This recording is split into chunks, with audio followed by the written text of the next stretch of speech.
It's the different football show, VAR You Serious, on FUBAR Radio with Cecil G. Thomas. Yes, people, we are back. I am Cecil Jee and you're listening to VAR You Serious on FUBAR Radio. You know what this is. The football show that takes everything we love about the sport and flips it completely on its head. Now we're talking Fantasy 11s, my favourite section, where we build teams that nobody really asks for. There's Rants of the Week, where, you want to get things off your chest, unfiltered truth, the opinions from the fans, things that really wind you up, some tinfoil hat conspiracies, all of that. All the madness, some tantrums, we're going to get it all in this show. Yeah, of course, this is what it's all about. VAR You Serious. It's heart, it's humour, and just the right amount of chaos. It's not like your normal football show. And today, as always, we have a special guest in the building. We've got Anita Abayomi in the building, people. Come on, my people. Yes, make some noise, make some noise. Thank you. Big Chelsea fan. Yes. Big Chelsea fan. Also, do you know what? We're going to go straight to it. Before we get into Chelsea talk and football talk and we get into the show, Anita this week uploaded a reel on her social media. So if I'm going to give us a shameless plug, go check it out. She talks about dating as a female football fan. And when I mean female football fan, my girl knows her stuff. Mm-hmm. So you can't pull up and give all the whole, are you really a football fan? What do you really know about football? Because Anita's been doing this. She's been in the industry for a long time. And she put a reel about, a man basically questioning her knowledge, asking her what's the offside rule. And she clapped back. Yeah. Isn't that right? I told him let's use your hairline, babes. Take off that hat. Let's use your hairline and I'm going to show you what the offside rule really means. I'll be honest. I'll be real. If that happened to me, I would be I'll be like, ouch. He took it on the chin though. Oh, serious? I swear down, he took it on the chin. Like, he looked at me and he was like, you got jokes? And I was like, yeah, I got some jokes. He's like, all right, I'm sorry, innit? I'm sorry for questioning you. He never called me back though. I don't know where he is. I hope if you're watching, if you're listening, I hope you're well. But yeah, well. I hope you got a trim. She can't Just smoke. saying. This is the thing, you can't play with Anita. We do some football banter. I've worked with Anita before but like I said, she knows her stuff. You can't play. Yeah, she's a Chelsea fan. World Cup cup, whatever it is. Champions. World Cup champions. World champions. All right? Get it right. Thank you. The Donald Trump trophy or? Okay, move on. All right, we're gonna. All right, let's. She's on fire today. I can feel it. Let's talk then quickly. Obviously, I spoke about you've been in the industry, you've been around sports and especially football for a long time. Yeah. What was your entry? Because your entry point into it. Because I actually. Obviously, we met just doing a show together, but what was your entry point into this space? Because it is, you can be a Chelsea fan, I get that, but what was the entry point into doing content and talking about the club you love and working, I suppose, with the club? Because I've seen you're active. Let me make it clear to everyone's listening. Anita she does very well. You see her, you'll see her. I do all right. I don't do too bad.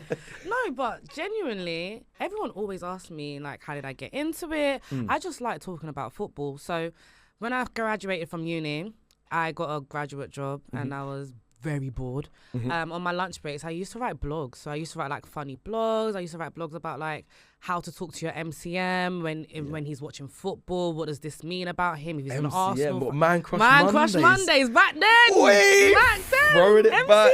throwing it back. Make sure you people stay tuned because we're gonna do some throwback talk in this episode as well on the show today. But yeah, go on, carry on. Sorry. Yeah, we were doing a lot of I was doing a lot of blogging and it was just like fun blogging. So like things that you wouldn't want to see in a newspaper at the time because it's like no one reads newspapers now. So you go online, you blog. And then I started a podcast called Gold Diggers UK, but it was just women talking about football, right? Big them up every time, by the way. I've been at some award shows and they've been nominated. And I didn't realise it was part of Gold Diggers. Nominated, a part of the Gold. I created Gold Diggers with my best friend. Yeah, created it. A lot of people don't know that. You created it? I created it with my best friend.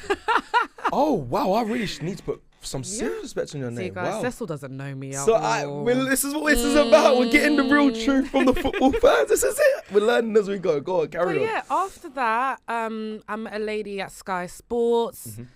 She put me on Sky Sports to talk transfer talks, and I was like, okay, this is a big deal. This is live television. They loved me. They kept bringing me back onto the early morning kickoffs, newspaper talks. They brought me into the studio, and ever since then, it's just been an ongoing thing of working with Sky Sports, working with ITV, BBC, and then branded side comes along. Start working with Chelsea, I start working with Nike, Adidas, different brands. And I remember I got my first ever interview with an athlete with Dina Asher Smith, right? Ooh. Mate, it was through COVID times. Yep. And I was scared. I was absolutely frightened. And then more came through, and it just became second nature to me. And now I'm here, Wow.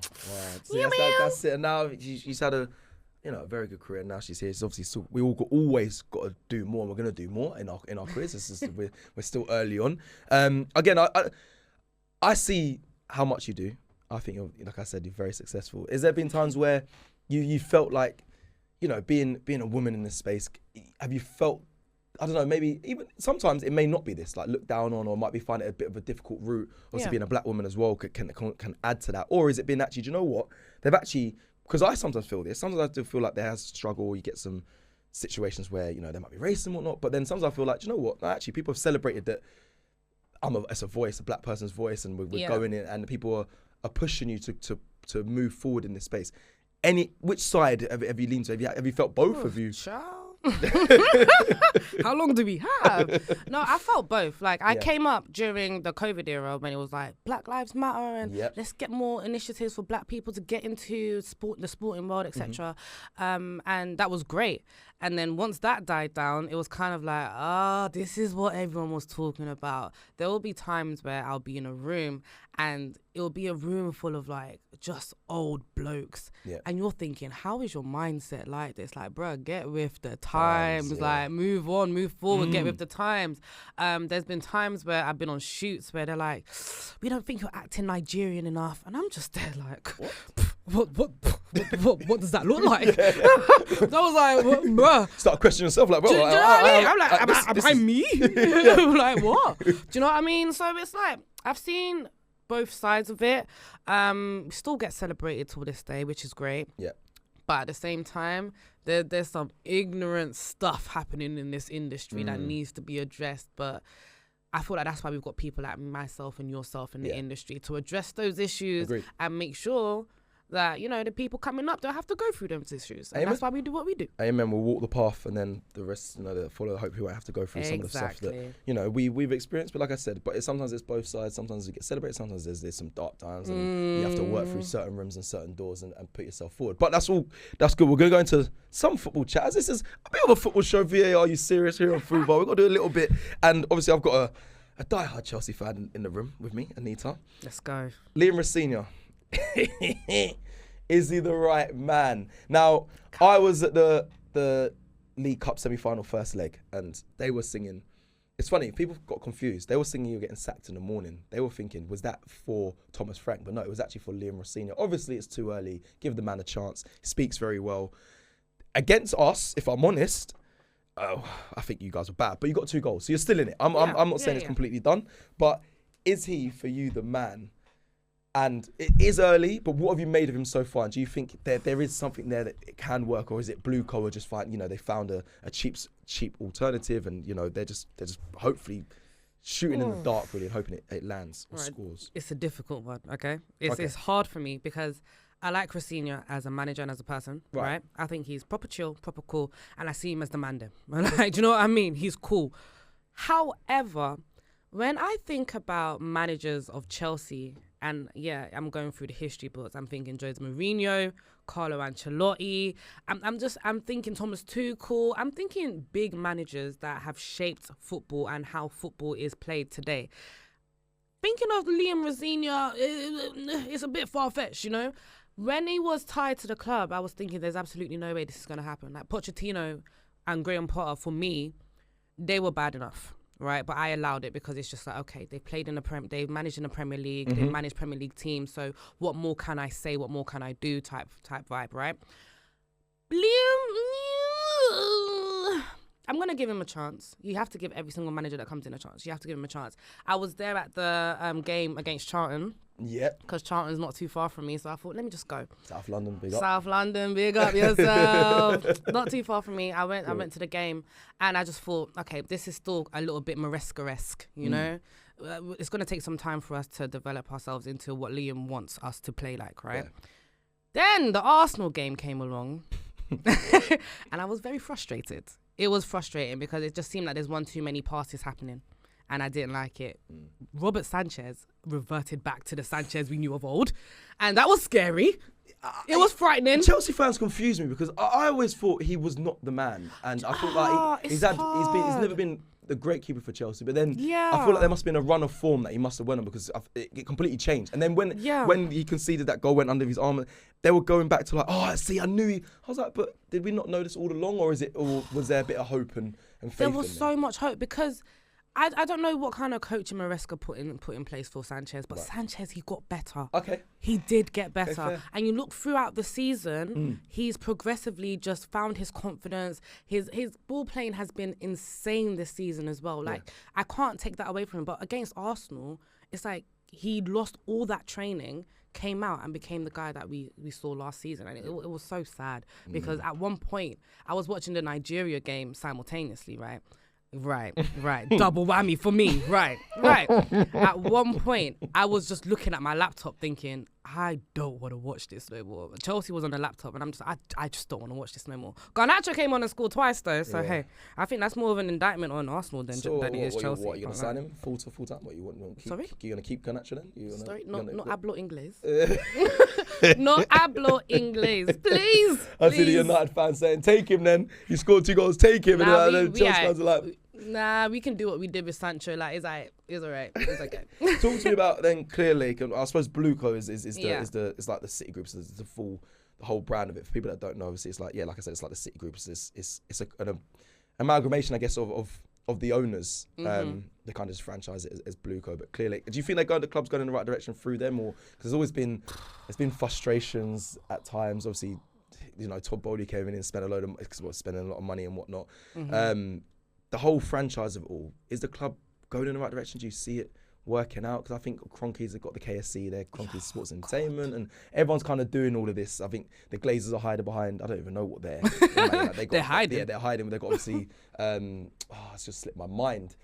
Obviously, they've got Jim Ratcliffe in front of them, and as well, what's the hand sanitizer company? Why am I going crazy? Ineos. So yeah, all of that. Ineos. So everyone's got their own little like umbrella, like companies that are running clubs. Are Chelsea going in the right direction with their initiative? I mean, if they're trying to blend in with everybody else, yeah, I guess, But in terms of footballing, and it's so difficult to put your finger on what's wrong with it. Because you see them building a system where it's a load of youth and all of these youthful talents. You see Esteval, everyone's excited about Esteval.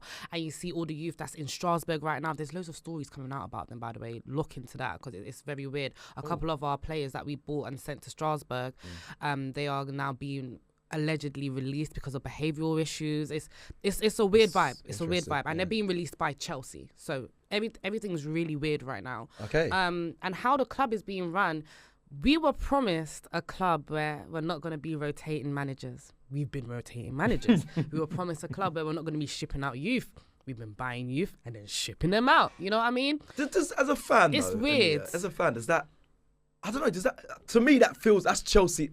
That feels like Chelsea's model. I'll be honest. Yeah, that's it's proper Chelsea. I can't lie to you. So it's proper Chelsea. To change away from that, I don't know if maybe does that work? You. Like stick to. And this is why I said it's confusing because even though we want X, Y, and Z, we've been so used to what BlueCo are doing anyway. So everyone's really angry, and I understand the frustrations from all the fans, but not much has changed in the grand scheme of things. The only thing that I would say has been the biggest issue for fans is the involvement of the owners. The involvement is a bit too much. You see them going into the dressing room after games, and you hear rumours that they're involved with the team selection and squad selections, it's not okay. That part is where I kind of draw the line and say, if this is really happening, what is kind of happening to my club? Yeah, you know? That's kind of how Maresca kind of was being moved on, isn't it? Because of that sort of power. Same with, I suppose, Ruben Amorim at Man United as well. And apparently, Luis Enrique, that's why he didn't take the job. Allegedly, you know. They want the managers want their power. They want to be able to manage their team without having the influence of the owners. And granted, listen, we're not the prime example, but obviously I'm an Arsenal fan, so I have to look at that and flip that back on you. But obviously, Josh Kroenke's had more involvement in Arsenal, but not in the sense of he's not doing team. He lets Arteta manage the team. That's his job and coach the team. But like more involvement in being around the training ground and being more supportive and players that he want to sign and the information that he needs. He But passes. you guys needed that though. Yeah, we did. Because before he was so distant. He was. So it's like, it's a catch-22 again. It's confusing how I feel about BlueCo, because if they are that involved and they're involved in bringing in the players that the manager needs and strategy, and the strategy's going right and everything feels welcoming, then I'm for it. But if it's the opposite, then... You make a good point. That spun me a little bit, yeah, because it's confusing. We were frustrated the Stan Kroenke really was seeing this as just a money pit, or not even a money pit because he wouldn't put money into it, but he was just seeing it as a business venture where you just, you take money from the club every now and then, not being involved, not caring about Arsenal being successful. And then we've now got his son, Josh, who's very much more involved, and things have started to change and there's more love to the club, and now we're close to the Kroenkes, but then and to the ownership, and then, but you're right, if they're too involved, I don't want them to be what you're saying. I don't want them in the change room. I don't want them to pick. They don't know about football that much. So yeah, that is interesting. Actually, yeah, how much involvement is the right involvement from your ownership? That's a question for the listeners there. That's quite a good one. Very definitely food for thought. You obviously talk about being Nigerian.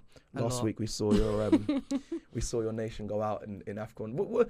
What is it? What is wrong with Nigeria? I think I'm gonna make my exit. No, we can have a civilized conversation in the sense of the key players didn't step up and take penalties and stuff like that. That's an issue. Like the Iwobis, the Oshmans, and all that. What is it? What went wrong there? Is there? It didn't make sense to me. It didn't make sense to me, and they should be making finals. They should be winning. They should AFCON, but what is it? Is it a lot? What is your relationship with your national team? Because I love my national team. I love them. I love them to pieces. More than your club team, because you're more than my club team. All right, let's slow down. Okay, if I had to choose, one wins the Champions League, one wins AFCON. Chelsea will win that Champions League. Do you get what I'm saying? Or the Premier League. Do you know what I mean? Chelsea will win it. But I still love my nation. But that's just because Nigeria, we've won the AFCON several times before. So it's okay.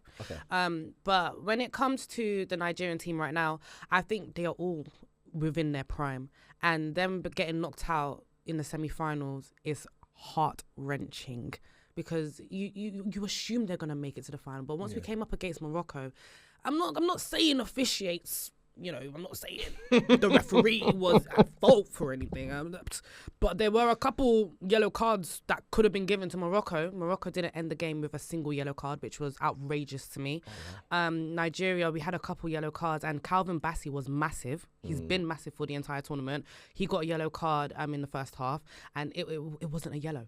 It just was not a yellow. I don't understand how he can be getting pulled back and he gets yellow carded. I have a lot of complaints about that game, but ultimately, when it was time to step up for the penalties, we fell short. And there's Chukwueze that plays for Fulham, right? Yeah. And you see him, he's a banter dude, isn't he? He's a banter guy. Come back to London. Come back to London. He was bantering on the coach of I'm ready to banter him. You could have passed to me, but yeah. Do you get it? Yeah. And now you take a penalty like that. Oh my goodness. Anita said, come back to London. Come back to London. Come back. I'll see you. I will see you. I'll see you at Craven Cottage. Hey, Fulham versus Chelsea, I'll be there. I will be there. Right, listen, we got a, like I said, an enthralling show for you coming up, and coming up after the break, we'll be following the social media trend, looking back 10 years to see what was going on in the footballing world in 2016 with Anita. After this, 2016, 10 years ago. Firstly, 10 years ago. Do you remember were you in uni? Were you studying? I was studying. Yeah. Yeah, okay. 2016 football times. What was I doing? 2016. It was dark. I'm trying to think. 2016. Hold on. So what am I? Okay, so I was. Oh, I don't want to give away my age. All right. So me too. Was that your first year? Was that your last year? Where was exactly. I was studying though. I was also studying as well 10 years ago. In 2016, I was. Yeah. I mean, life was interesting. I wasn't in this space. I was at performing arts. I was in ballet studios and pirouetting and. No way. Yeah. I went to a talent I beg you, let me see some videos. No. That's dark. You think football? Yeah, let's take it back to 2016. Let's get dark in this room. No, I was doing performing arts. I was in studios and training. So that was 2016. trying to learn a trade of something different to what I'm still in the arts and in the media space, but it's completely different. I was preparing for shows. I was a different human. That was after football days, after being a professional footballer, going into perform in 2016. Yeah, I was finding my way. I was doing a few jobs as well, a few adverts, but 2016, that was my time around then, and you was obviously studying as well. I was studying. Studying. Dark days. Where did you study? I studied at University of Kent. Oh, okay. And I went Christ the King. Oh, wow. This is too much information about me. You can find it on my LinkedIn, to be fair. Yeah, fair. I went Christ the King for college. And let me just tell you, 2016, I love Jose Mourinho. I love him so much. But he could have killed me. Seriously? That time? Yeah. What? Chelsea came 10th in the Premier League. Oh my God, it's clicking. Yes, of course. We came 10th in the Premier League with a star-studded team, mind you. Hazard, Costa, Fabregas. We had such a great team. We came 10th. Jose Mourinho started off the 2015 season. It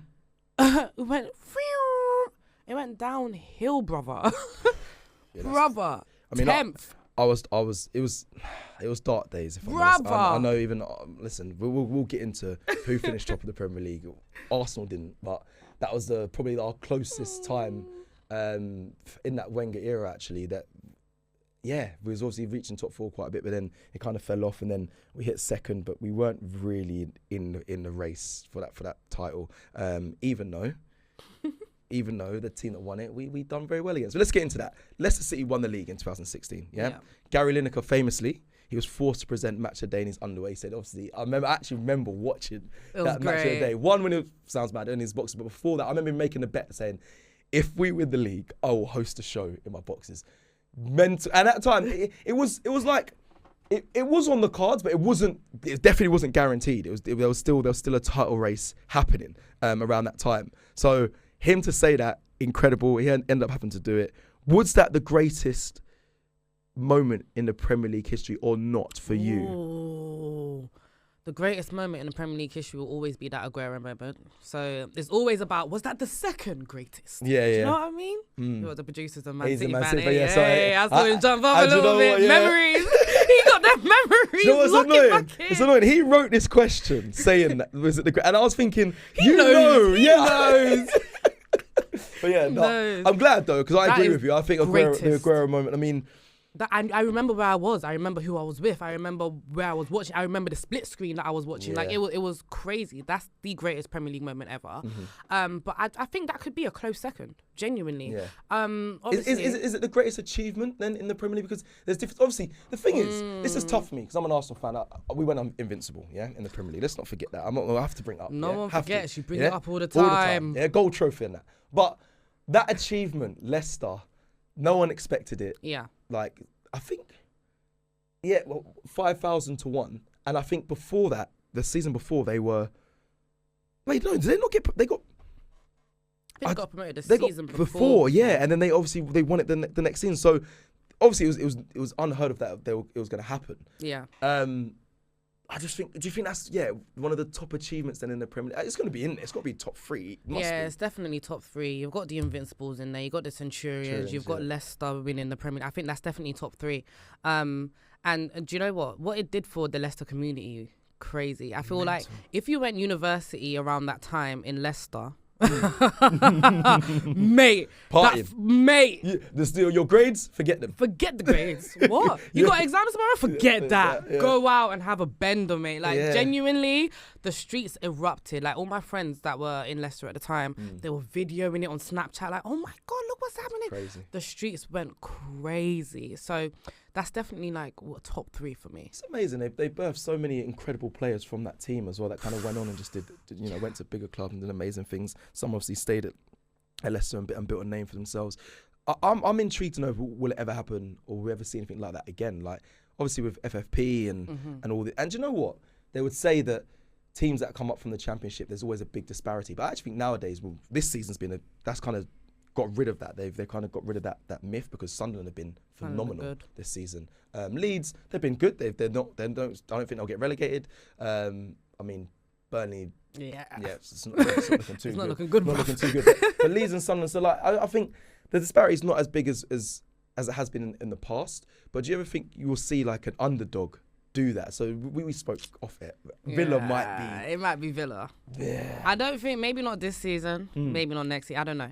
But if there was an underdog right now that could do it, it would be Villa. And if it's not Man City to win the league this season, please, Lord, let it be Villa. Please, please, please, please, please, please, please, please. I wouldn't mind a Unai Emery Premier League champion. I know. On Arsenal's head top. No if that happens, way. bring me back here. No, I am hibernating forever. Hey, Unai Emery carrying that Premier League before Arsenal. Hey, yo, bring me back here with a can of beer.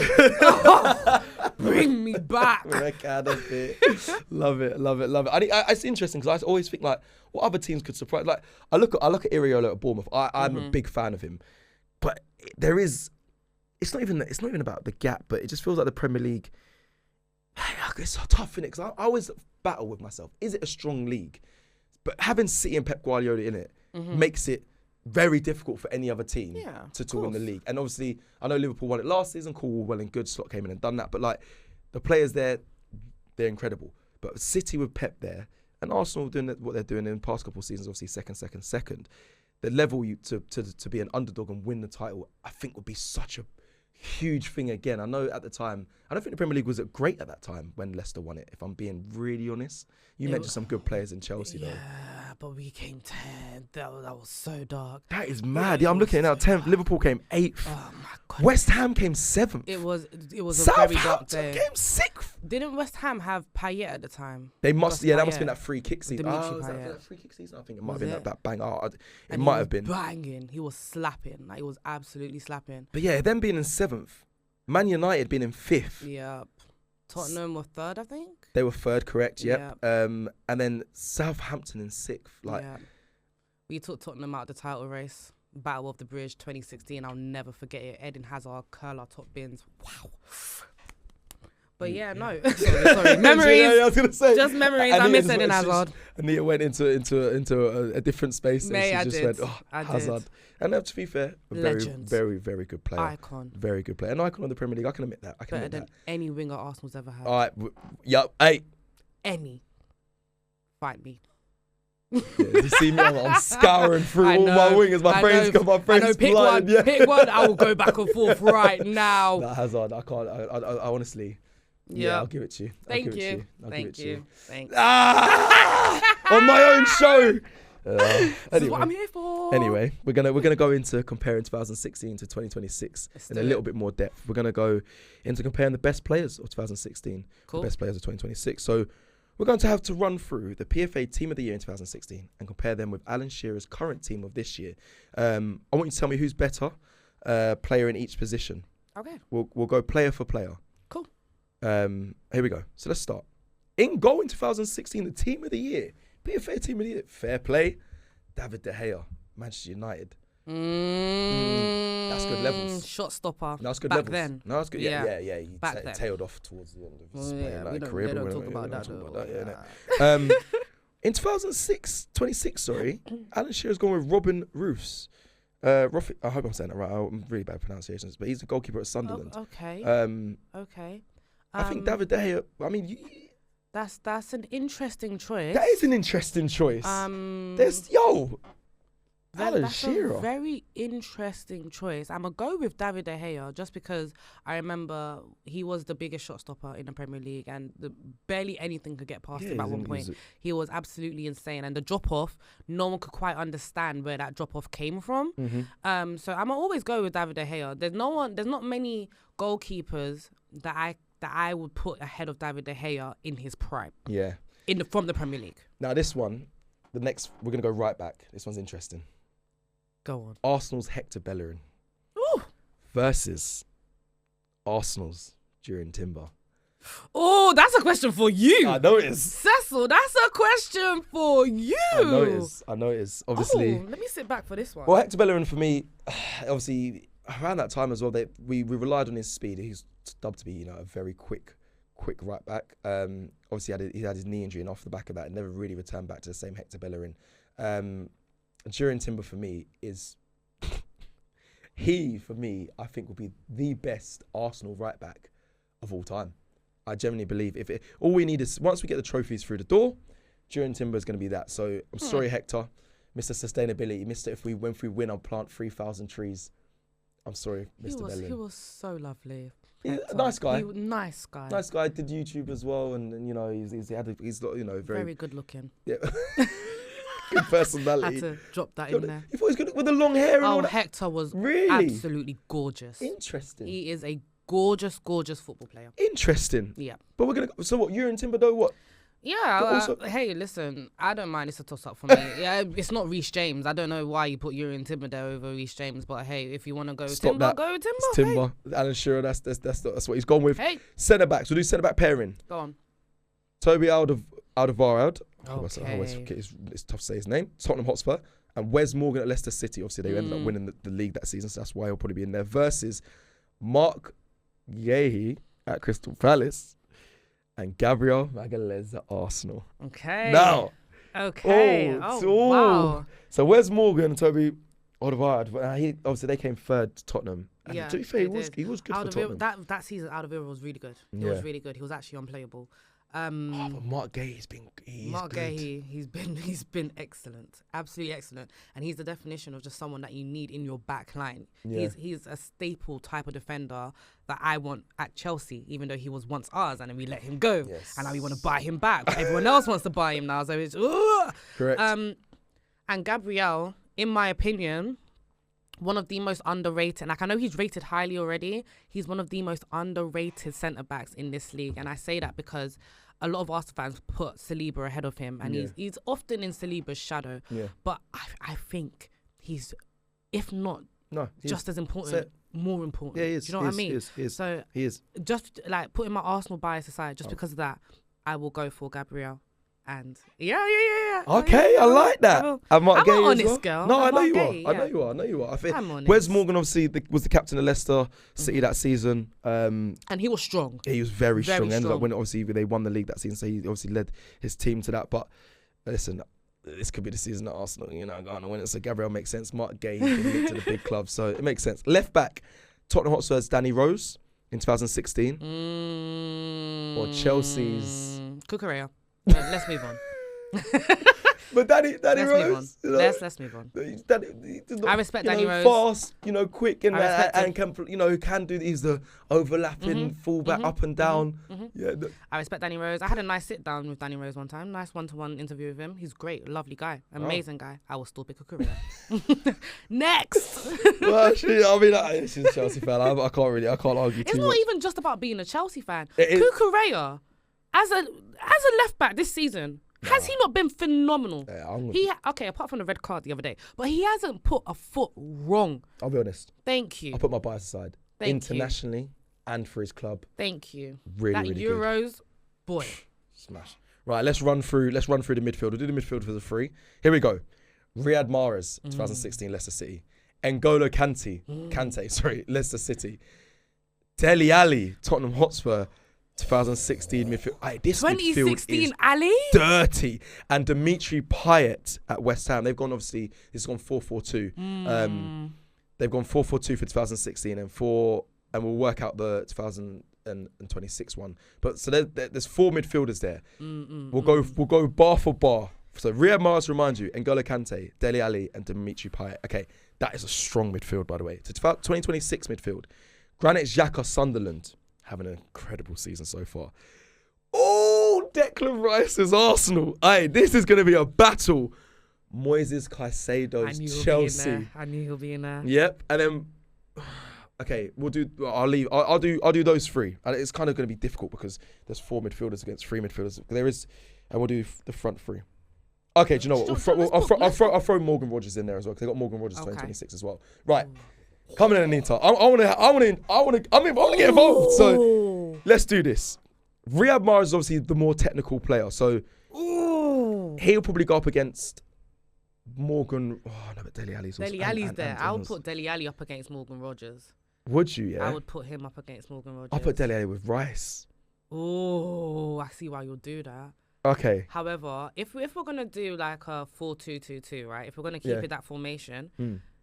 Moises Caicedo, Declan Rice, they stay in this team. N'Golo Kante.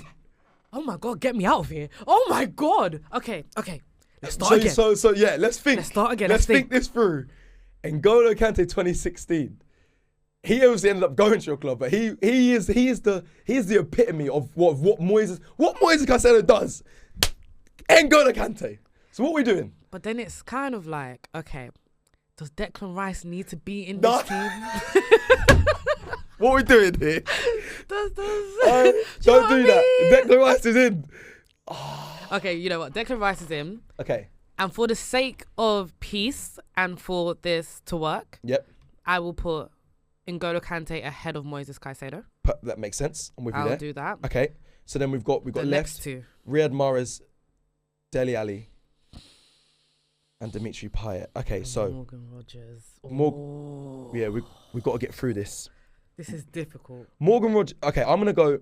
I would say Morgan Rogers has been amazing, but I'd put him. I'd say the 2016 either Dele Alli or Riyad Mahrez is over him. Both of them are over him. Yeah. Okay. Are we sure? Let's think about it. Actually, there's nothing to think about. Yeah, I'm with you. Okay. I think Dele Alli in 2016, he was the thorn in my shoe. Yeah. I couldn't stand him because he was that incredible. He's incredible. He was great. Dele Alli's in there. We've got N'Golo Kante in there. Cool, that's fine. Riyad Mahrez. We'll go Riyad Mahrez or Granit Xhaka. It should be Granit. Yeah. Should be Riyad. Riyad Mahrez. Riyad Mahrez. Mahrez. And then I think is that everyone? Moise. He's got Dimitri Payet. Where does he fit in? Yeah, where does he fit in? I mean, we'll put him up against Phil Foden. This season, Phil Foden. Oh, yeah. And 2016 Payet. 2016 Payet. I can put him on a free kick, bet my house that he will score. Payet's in there. Okay. And the last position, yeah? Mm-hmm. Harry Kane or Erling Haaland? 2016 Harry Kane. Do you know, I froze for a bit. Actually, do you know what? No. Okay, no, it's I know. I froze for a bit. That's a difficult one. Because if I could pick any striker to be in my team, it will either be Harry Kane or Erling Haaland. So I guess it depends on what I like. Do I want a striker that can link up play very effortlessly with my Cam, with Cole Palmer? Or would I want a striker that just bags record breaker every single time? Yep, incredible. Having a great season so far. And he bags with anybody. Mm-hmm. I'm going Erling. And that was the right answer. That's what I would have said as well. I'm going Erling. That's exactly what I would have said as well. Mad Great. love to Harry Kane though. 2016 versus 2026. That was a comparison. I'd be interested to hear what people's thoughts of that are listening, because that is a good one. That is a good comparison. There's some good players in there, and they went on to do amazing things. And obviously the ones that are playing now are doing some great, amazing things. We're going to move forward. All right, time for Fantasy 11. My favourite section of the show. It's a bit of chaos. It's a bit random, but I enjoy it. I enjoy it the most. And you know what? You can actually gauge, if you really listen into people's Fantasies 11, you can gauge their football understanding from the items they pick in this Fantasy 11. Let's see how deep people, because some people really get into this. I really get into this. So I need to see where you're at in the Fantasy 11. And today's one it's all around supermarket items. Oof. Now, this is quite broad. There's a lot of things you can go to a supermarket and you pick up. So it'd be very interesting what you've got, Anita, and what I have. Maybe there'll be some comparisons, and maybe there might not be. Or there could be some things you may not even thought about at all, which is funny. I was trying to go through mine I was literally walking through the aisles in my head, like, what do I need? What do I normally get? What do I get? How does this work? Do they fit in right back? Do they fit in left back? But let's get into this. Fantasy 11 with Anita. Let's do this. We're going to go player for player. And then right at the end, I need you to read out your full 11, and I'm going to read out my full 11. So let's start. We'll start in goal. Do you know, I think this was pretty standard for me. I'm pretty straightforward. Reliable, good carbs, bread. You need it. Good carbs, bread. It was so easy. Don't have to do too much. Just stop my belly from rumbling. Okay. You know what I mean? Anita's gone beds. Sorry, not beds. Bread. But do you know why I said bed? Because my goalkeeper, bed sheets. Because clean sheets. You see how I'm thinking? You see how I'm thinking, people? This is ridiculous. Bed white sheets in goal. I thought this was food items. Nope. What? Where are we shopping? Walmart? Aldi middle aisle. Oh my Tesco's goodness. Upstairs. Yeah? Yep. This is how we want to play it. Bed sheets. I want clean sheets in goal. No problem. All right. No I'm problem. thinking. Word. Right. We're going to go right back. Right. To be honest, my fullbacks are both oils. I've got vegetable oil on my right, olive oil on my left. Because listen, the overlaps need to be smooth. I don't mind. They start the cooking off in the back line. They start it off every single time. This is 3D you thinking. need to think. Starts the Every cooking time from you the want back. every time you're in transition, you want your fullbacks to get on that overlap. Every single time, they need to be quick, they need to be silky, and they need to be fast. Hey. Oh, I'll be honest, that was a good one. That one is 2 types of oils. Olive oils on the left because left backs are ridiculously expensive. Yeah, do you know what? Now you're thinking. Excuse me. Now you're thinking because they're expensive. You're right. Fullbacks, they can be, and they're cooking from the They're cooking from the back. This is 3D thinking. See, now I'll be honest. I'm stalling because I'm trying to now change my work. No, don't change it. Bed sheets. My right back is oxtail. Okay, in some of these supermarkets we have ox. I'm Jamaican. I see Durian timber as an ox. Oxtail made sense to me. So right back I've got oxtail. Left back I've got fish. What supermarket is selling oxtail, fish, and bed sheets? And take me there. No, okay. Tesco's. We got that Tesco extra. There's the international aisle. Thank you very much. There's oxtail there, I think. And in the butchers, there's oxtail. Upstairs, like I said, I got bed sheets and then fish. Yeah, man. Fish. Okay, for my left back. I struggled. I'll be honest. I struggled on the fullbacks. Don't worry. I'm gonna bring it back. Centre backs. Give me your centre back pairing. Oh, do you know what? This was kind of easy for me. Your centre backs, they need to be able to hold the back line. Yeah, they need to be strong. They need to be steady, and they have to be carbs. Rice and pasta, best combo. Rice and pasta, they're the strongest combo. Literally, you need them to go to the gym. You need them to go to the gym. I don't mind that. That's Rice literally and pasta. Gabrielle and Saliba, there. Because you said rice. Oh God Almighty. And it wasn't in the midfield. I'm questioning it, and now I'm questioning my own thoughts. Why didn't I put rice in the midfield? Anyway, but okay, that's fine. I'm doing my centre back pairing. Very random. Left field, Fisherman Friends. They are mints. They're very strong mints. Don't ask me why they came to mind. But strong, I don't know. Minty fresh. Anyway, that's my first centre back. Okay, just run with me. I'm running. Second centre back, beef. Okay. Strong. Beef. Strong. Yeah? Strong. Good. Beef. I'm not too sure about that one, Chief. Okay, well, I'm trying. As you can tell, this could be my weakest fantasy 11. But we move forward. In the midfield. What are we doing, 4-3-3? Yep. Give me your God. 3. All right. Just roll with me here, okay? Okay. As my DM, okay? Roll with me. It has to be someone that can break down play. Right. And also someone that can control the play as well. So salt. Do you get it? Yeah. Seasoning. It controls the dish. Okay. And it could also break down the particles of the dish. Get it? Too much salt can be a problem though. Exactly. Okay. Exactly. That's the okay. So your DM. Okay, your 8 and your 10 then. Thank you. Oh, my 8 and my 10. Oh, this one was a little bit difficult for me. No, this one was a little bit difficult. I think your 8 always has to be spicy. Yeah. So Scotch bonnet. Fair. Scotch bonnet. Your 8 always has to be spicy. Fair. He has to be everywhere, and everyone has to fear it. So Scotch bonnet for my 8, and for my 10, I've gone plantain. Don't ask me why. Plantain. Everyone, plantain. Plantain. Okay. I'm not gonna. This is that African, Jamaican discrepancy. Plantain. Okay, fair. Everyone likes plantain. So that's your Cole Palmer. That's my Cole Palmer. Okay. Everyone likes him. I hear you. Let me run through my midfield 3. In defensive midfield is a mop because he sweeps up. Standard. Yeah. Come on. We're thinking 3D again. Number 8, Red Bull. Energy. Need him up and down. Energy. Yep. Need energy there. My number 10. I don't like what I've put. What did you put? I put a magic box, but I was thinking like board games. Magic, like a magic kit, but that's not good. So a board game, but even that, it's not good. But a board game. I feel like I shop at different supermarkets. Nah, this Tesco Extra in my head is Tesco Extra. It's massive. It's got everything. Honestly, it's my savior every now and then. But obviously, other supermarkets are available. Big up Sainsbury's. Big up Waitrose. If you want to sponsor the show, you just jump in and let us know. Come on. M&S. I'm a big fan of M&S. Big fan of Waitrose. Big fan of Saints. I'm a big fan of all of them. Listen, I don't discriminate. You just shop anywhere, I shop don't anywhere. you? I've got the funds to shop where I need to shop. So, but if you want to sponsor us, more than Where's happy your to. loyalty, mate? There's no loyalty there. Yeah, sorry. It's Henna. all right. It's all right. Anita, give me your front three. Right. I've gone for 2 proteins on my left and my right. Oh, yeah. What? Not speed, or you want proteins? You want Proteins. strong? Okay. You need them to be strong, and you need. And for me, right, when you're going to the gym, eating protein is the most important part, right? You gotta have the protein to build up the results. Yep. Right. So I've gone chicken on my right wing, and on my left wing I've gone for fish, and probably a salmon, because again, I like my wing is expensive. You know what I mean? Okay, so when I said fish for fullback, that's not that crazy then. It wasn't that crazy. Okay, so but I was just confused where I can buy bed sheets and fish. That was just me.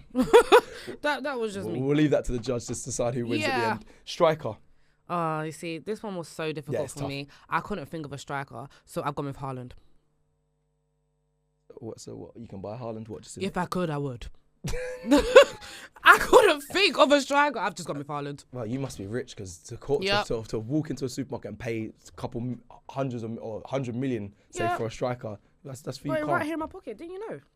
Come on, man. Okay, well, just on that, Judge, put that into consideration. I know, it's not here. Wow, don't swindle the judge. No, I'm just because we got to listen. The judge is a Man City fan as well. Very just serious. a FYI. We take this very serious. Watch this one. Here we go. My front three: right wing, Chili's, little chili, Saka. All right, don't play with me. Chili's, spicy, can bun you up every time. Saka ain't been spicy this season. Hey! No Saka slander on this show. I'm just wondering where these chilies are from. All right. Hey, my little chili. Left wing, I've gone flowers, because they can flourish, they can blossom, they can bloom, they can be creative, they can give them their flowers. Left wing, yeah? Just run with me, work with me, because do you even like any of your left wingers? Right now, give one of them your flowers. Go on. Trossard. He's been our most consistent attacker this season so far. And then, lastly, up front, drum roll please. I've gone Bag for life, because he's a bags man.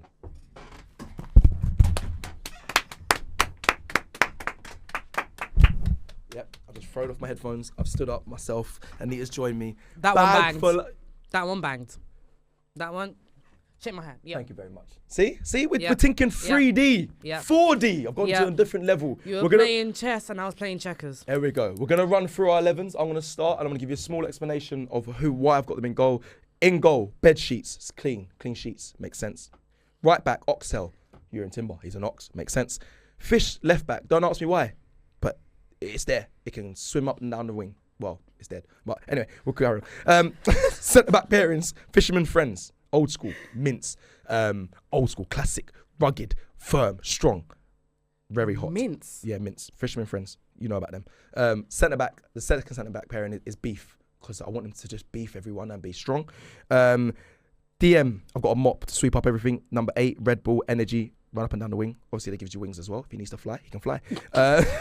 Number 10, a magic box. In supermarkets I go to, there's like games and that. Sometimes there's a magic box there, for the kids, them. Hold tight. Right wing, Chili's, little Chili's. Bukayo Saka, come on, makes sense. On fire. Bun you up every time. Striker, no. Left wing, Flowers. Let's drop the ball a little bit here, but Flowers, give them the flowers. Flourish, can blossom, can bloom. Right to confuse you all. And then up top, the winner here is a bag for life. Yeah, because he bags goals. Bags, man. Anita, your turn. Run through your 11. You know, I'm still a little bit like, should I change mine? No, go. No, we can't change. No, go, run. Okay. Talk to us. I'm a little bit embarrassed now. That Bags for Life one was really good. But in goal, I've got bread, because that's what you can buy in a supermarket, unlike bed sheets. I'm not too sure what supermarkets you are going to, but hey, if you want to buy your bed sheets from a supermarket, that's between you and God. Bread, carbs, is strong, is powerful. Same with my centre-back partnership. Pasta and rice, they are necessities, they are strong, and they are powerful. Thank you. My full-backs, right back, we've got vegetable oil. Left back, we've got olive oil. Your left backs are always the most expensive part of your squad, always. Cucurella costs like, 68 million? But they are the most important pieces to your puzzle when it comes to the build-up play. And when you can't cook without oil, you go cook from the back. There you go. In the middle, we have got, as a DM, so listen, if you're into science, You need a scientific explanation. Salt breaks things down, and salt also makes the dish that much better. So it has to be the DM. And then you've got the Scotch bonnet, number 8, because they got to be spicy. If they're not spicy, there's no point. You have to be scared of them. You don't want to eat your number 8. You don't want to eat them. Do you know what I mean? Thank you. Chefing it up, man. Chefing it up. And as I can, plantain. Not tin. Plantain. Yeah. Everybody just likes plantain. Like everybody likes plantain. It's a Cole Palmer. It's whoever you want it to be. It's your favorite player in that team. Right wing, left wing. I've got chicken and I've got fish. Every single time you need a protein. You need a protein to make a good meal, and that's what your wingers need to be. And as a striker, if I've got a few million left in my pocket, I'll get Haaland. I see what Anita tried to do there. She tried to buy the win by putting a Man City player in there, as our producer is a Man City fan. Yeah, the judge is a Man City fan, so I'm sure we know who he's going to choose. I've just had it in my ear that Bags for Life has taken it. I know. Cecil has won the Fantasy 11. Thank you very much, people. Yes. I'll take it. Anita, it's been a pleasure, but thank you so much for giving us your 11 and trying to compete with. I think I'm a very good champion of Fantasy 11. I know people listen will probably want to get involved one day. Maybe, I know you guys do it along with me, but yes, there's one day, hopefully get you in the studio and see if you can beat the champion of the Fantasy 11. That's myself, Cecil Jee, the host of FUBAR. VAR You Serious on FUBAR Radio. Now, firstly, thank you so much, Anita, for joining us on today's show. You've been incredible. I can't wish your team luck because, I don't like Chelsea, but I've enjoyed your company. I've enjoyed what you've given us today and given us your stories as a fan, as a Chelsea fan, and how you got into the industry and all that. We really appreciate you coming down, so thank you very much. And thank you all to listen to today's show here on FUBAR Radio. It's VAR You Serious with myself, Cecil Jee, and we'll see you again very soon. Take care. Love.